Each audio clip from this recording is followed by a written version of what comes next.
Hey there, Grumpy Old Fart here. For a long time, Democrats have been working their asses off on this movement to defund police, and it's freaking asinine. It's stupid, but there you go. Anything to destroy America, right? And then, of course, when they figured out that the strategy was the epitome of stupidity and that nobody backed them on it, they started walking it back. And they even tried blaming it on Republicans. And you can look it up on CNN and a bunch of these other places. They actually said it was a Republican strategy. I think they even tried to do it on The View, if I'm not mistaken. But why did they walk this back? Because when there are no police, criminals run rampant. Imagine that. When nobody stops them, criminals will commit crimes. Who knew? Who'd have thunk it, right? And these Democrats don't want to be the ones held responsible for the destruction of our civilization. And yes, that's not an overstatement. That's not an exaggeration. When law and order does not exist, you have no civilization. It is a cornerstone of civilization. If you have no police, you have no civilization. You can call them police, constables, agents, whatever you want to call them. But without people policing the streets, policing our society, crime runs rampant, and our civilization falls. That's a basic tenet of reality. You can call it whatever else you want. It goes by many names, but that's the basic reality of it.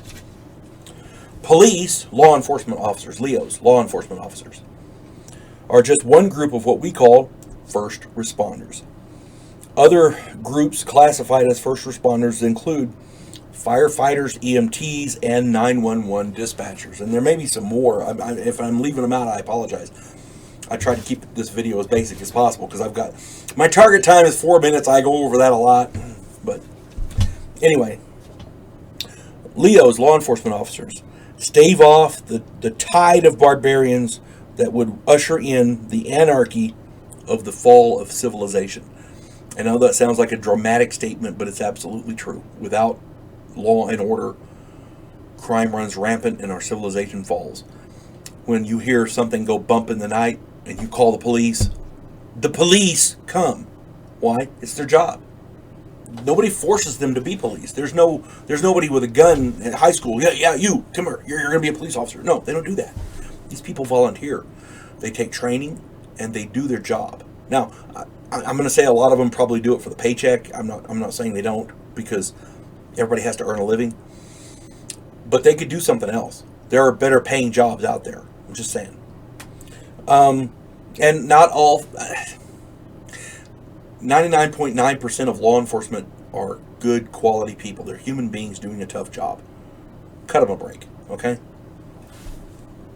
I'm just saying.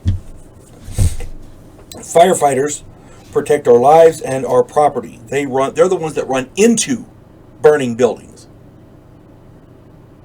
And again, nobody's forcing them to do this. This is a volunteer profession. People do this to help people. They have big hearts. That's why they do this. EMTs give the critical, immediate medical treatment necessary to preserve life. If you've ever had to call an ambulance for a loved one, EMTs showed up in that ambulance. They're the ones in that ambulance. Emergency medical technicians, EMTs. These are godsends. Okay. We had an issue with my father-in-law a while back. Had to call the ambulance. EMT showed up, but they did a good job too. And all of these valiant heroes are coordinated by the invaluable 911 dispatcher. These people are the ones who take the emergency calls and make those split-second decisions. They got to be on their game. They got to get the right responder to the right place at the right time for the right emergency. That takes some oomph. There's special people, okay? I mean, When you call 911, stuff starts happening immediately because these people are on their game. They're trained for it. They don't have to have this job. They could do something else. I'm just saying. These are all volunteers, and they're here to help us. Many people don't realize the training necessary to join these elite groups. And it's not the glamorous cakewalk that people think it is. Schoolwork is grueling and extensive. They have classroom book learning and stuff. The physical testing and workouts are brutal. Nobody joins these programs on a whim or on a lark. It takes dedication and heart. It takes a special person to even join up, and it takes an exceptional person to pass the course. Then there's the probationary period when their careers are either made or broken on split-second decisions. A single decision can make or break their career. Okay? First responders are a special breed. There's a reason they should be treated with the utmost respect. Lord knows they certainly earned it. Just saying. You folks have a good day. God bless one and all.